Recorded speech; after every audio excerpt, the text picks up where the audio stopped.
Hər vaxtınız xeyirli olsun dəyərli izləyicilər. Bugün sizlərlə birlikdə heyvan mürəbbəsini pişiririk. Bunun üçün bizə lazımdır 1 kiloqram heyvan və dirləyəndə soyuq su. Heyvanlarımızı soyuruq, soyduqca doğrayıb soyuq suyumuzun içərisinə əlavə edirik ki, rəngi çox qaralmasın.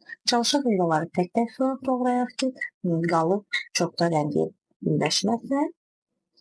Heyvanı soyuduq qəşəng bir şəkildə, daha sonra gözümüzə uyğun formada doğrayırıq. Mən nazik dilimlər şəklində elədim ki, həm desert kimi, həm də mürəbbə kimi istifadə edə bilin.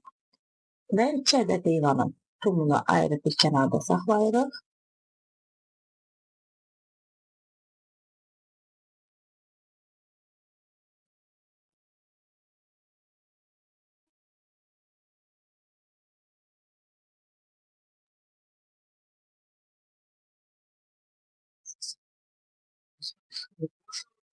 Pişirəcəyimiz əlavə edirik.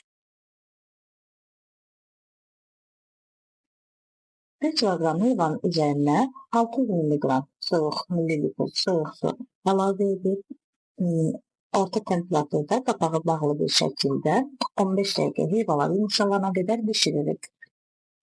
Bişən zaman zaten rəngi açılacaq, yəni rəngin tündüyünə görə çox da narahat olmayın, amma mümkün qədər tündləşməməsinə də diqqət edin öncədən. Və gördüyünüz kimi heyvanlarımız qaynadılar, daha doğrusu yumuşaldılar. İndi isə üzərinə 1 kiloqram da şəkər tozu əlavə edin. 1 kiloqram heyvan, 600 qram soyuq su və 1 kiloqram şəkər tozu. Daha sonra isə yarım limonun şirəsini və öncədən ayırmış olduğum heyva çəyirdəklərini əlavə edirəm. Heyva tumlarının çirkin bir görüntü yaratmağını istəmirsinizsə, bir tənzinin içərisinə bağlı şəkildə qazana əlavə edib və bişdikdən sonra isə çıxarda bilərsiniz. Bunu niyə istifadə edirik? Daha yaxşı qatılaşması üçün. Və bunları əlavə etdikdən sonra qapağı açıq şəkildə 50 dəqiqə bişiririk. Bişən zaman üzərində yaranmış olan köpükləri yığırıq. 50 dəqiqənin sonunda isə mürəbbəmiz hazır olur.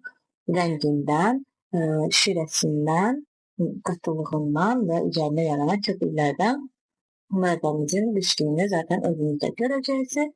Beləcə çox asan bir şəkildə mürəbbəmiz hazırdır. Təxminən 1 saat, 1 saat 10 dəqiqə ərzində vaxtımız gedir. Əgər hazırlayan oldusa aramızda, öncədən nuş olsun. Videomu bəyəndinizsə like etməyi və kanalıma abunə olmağı unutmayın. Özünüzə yaxşı baxın. Hələlik.